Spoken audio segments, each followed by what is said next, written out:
Today I would like to speak to you about benign prostatic hyperplasia, BPH, also commonly known as swelling of the prostate gland. It's a rather common condition in men after 50, and it causes incomplete urination, dribbling after urination. People often have to go to the bathroom more than once in a period of just half an hour to completely evacuate bladder. And in more advanced stages, men often cannot evacuate bladder completely, and there is always a little bit of urine left in the bladder. It's potentially a dangerous condition which may cause damage to the kidneys, because urine may back up all the way to the kidneys, and it also may cause other complications such as urinary tract infections. In even more advanced cases, men cannot evacuate the bladder, and they need to catheterize to let it out. And so today I would like to offer to you a treatment protocol that I find very useful in such conditions. So let us speak first of all about the nature of hyperplasia. And I would say that at the core of it stands the damp heat, where dampness is bigger than heat, and therefore it drives into the lower part of the body and builds up in the bladder and the prostate. In terms of the channels, obviously prostate belongs to the kidney channel, and another channel that we may want to consider, and rather we should consider, is the yin-chiao vessel, because it's a chronic condition and it's been developing over a long period of time, and usually it happens after a certain age. So we're talking about cycles of 7 and 8, and so therefore it's definitely an 8 extraordinary condition.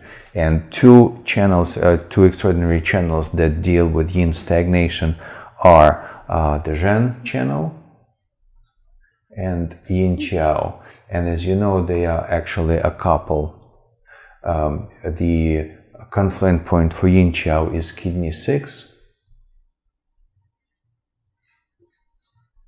and confluent point for Zhen is lung 7.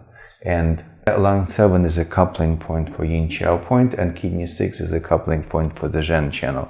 And these two channels, they deal with stagnation of yin, and in particular yin-chiao has indications for incomplete or frequent urination, because oftentimes also men start urinating more at night. They have to wake up at night, go to the bathroom, and by the way, this is one of the first symptoms, frequent nighttime urination, that there is some sort of hormonal disbalance that will lead in the future to prostate enlargement. And by the way, urinating at night is definitely associated with the kidney channel.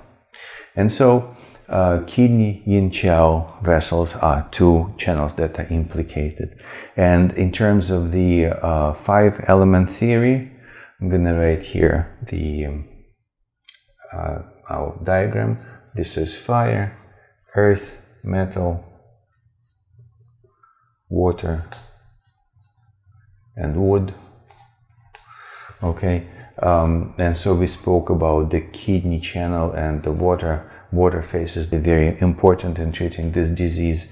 Another important phase here is earth. Why? Because there are two ways we can deal with dampness. We can drain. We can drain dampness, or leach it down, or we can also transform.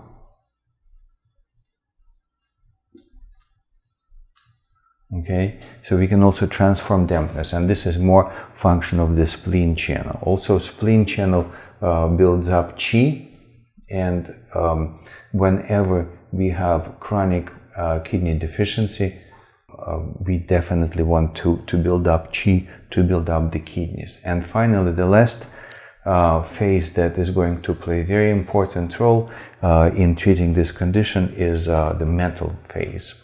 And this actually has to do more with another important diagram that we need to introduce here is the Chinese biological clock. And those who are familiar with my style of acupuncture know that I always like to put on top here heart. Why? Because in terms of the Chinese biological clock, heart channel is open at 12 noon, and gallbladder channel is on the bottom of the diagram because it's open at 12 midnight. And I'm talking about solar time, not the time that you necessarily have on your clock.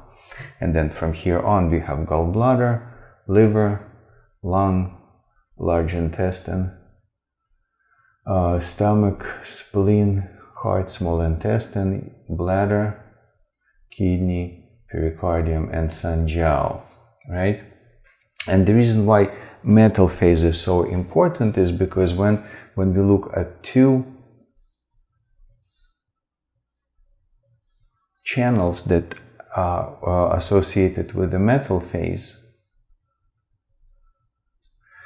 they're directly opposite to the kidney and bladder channels, which are associated with the water phase. Okay, and when we have a deficiency in either kidney or bladder channel, it is always a good idea to focus our attention on the metal phase to build up the water phase. Okay, so metal phase is very, very important in strategically important in dealing with incomplete urination. In fact, you may know from your acupuncture textbooks that many metal points, many points on the lung channel have function of disinhibiting urination. Okay, now let us go back to the yin-qiao vessel. And just like I said, this channel has ability to treat stagnant water in the body. And in fact, the Great Compendium of Acupuncture offers a protocol to treat incomplete or frequent urination. And this protocol consists of the opening point, confluent point for the yin-qiao channel, kidney 6, which, by the way, has the ability to treat incomplete urination.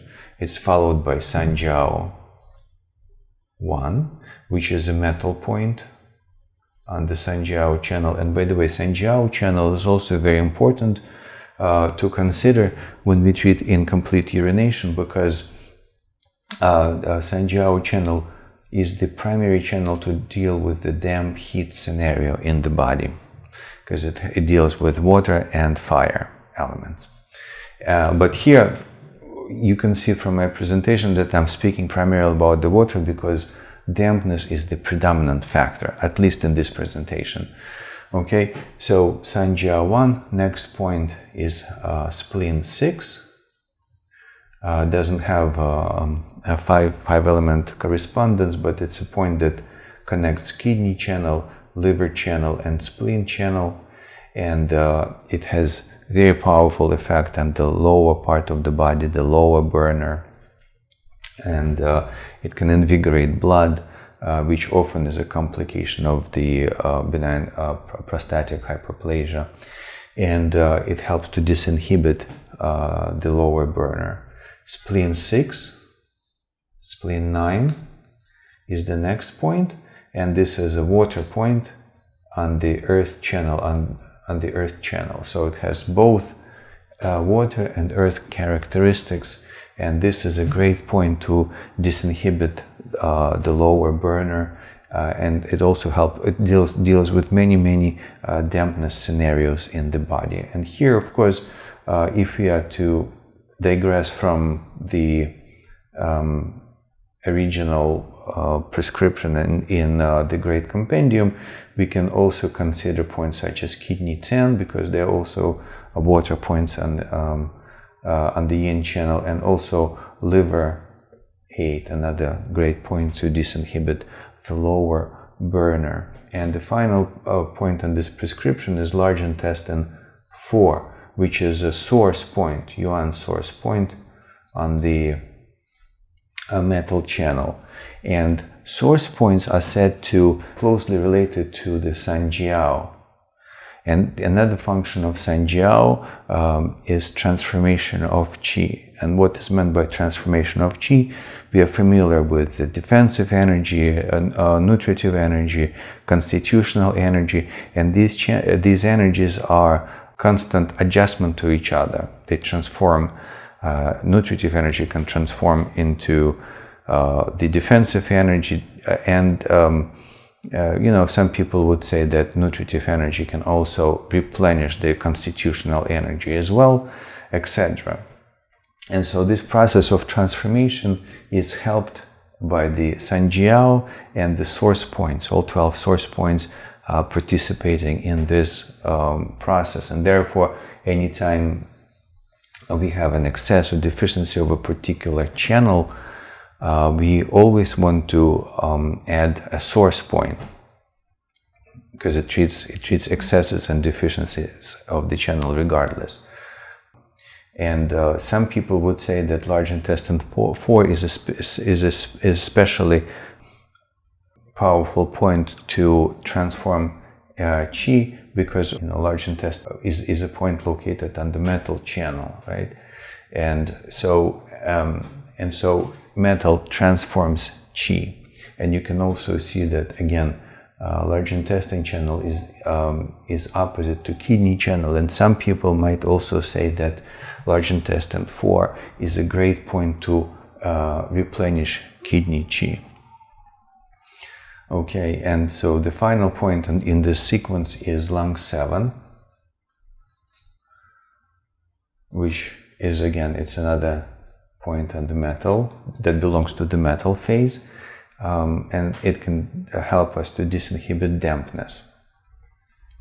So this is a complete treatment strategy that is offered by the Great Compendium of Acupuncture.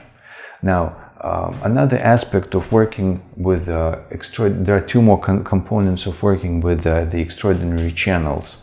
And the first component is that we need to understand that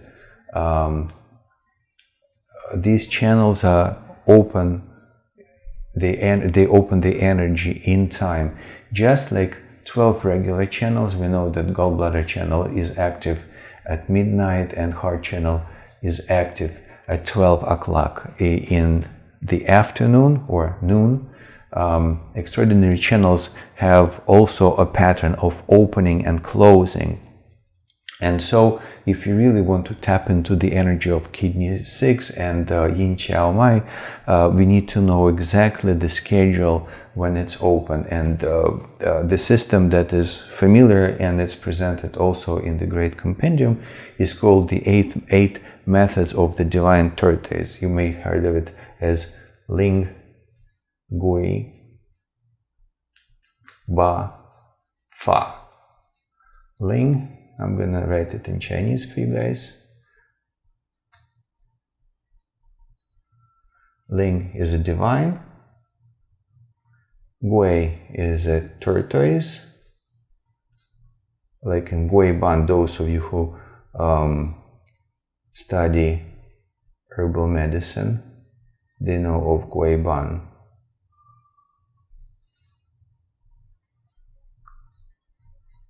Weird looking character.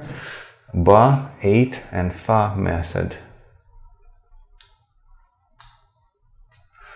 8 divine tortoise, 8 method.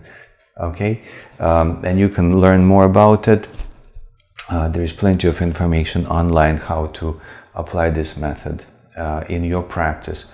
However, as we know, it's not always possible to schedule your clients exactly at the time when yin qiao vessel is open, and the way to deal with this would be to needle the confluent point of the yin-qiao vessel in its coupling point, lung 7, because it already taps into the those 2 points that tap into the yin-qiao energy, and Zhen vessel, right? And each one of these have a yin-yang pair, right? So Zhen channel is coupled as a yin-yang with the Du-mai, and Yin-qiao is coupled with Yang-qiao. And so we can, in addition to this, we can open the bladder 62 and small intestine 4. So kidney 6, lung 7, small intestine 4, and bladder 62. You may have seen this in acupuncture school. This is how often extraordinary channels are opened, and I'm just giving you the reason behind it, because oftentimes when we treat a particular extraordinary channel, it's not necessarily open, and the effect of using the confluent point is going to be significantly less than at the times when the channel is open. And therefore we're gonna open 3 more points in addition to the confluent point of the channel, and that would allow for these channels to communicate because they are all connected. And next and then we can tap into the qi of the extraordinary channel that we are interested in. So this is the first aspect. And second aspect, I'm gonna write it here, here. And the second aspect of dealing with the extraordinary channel is we want to needle some points in the trajectory of the channel.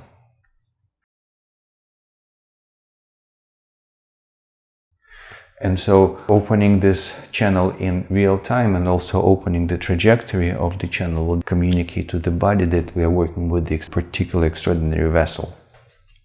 And as we all know, Yin-qiao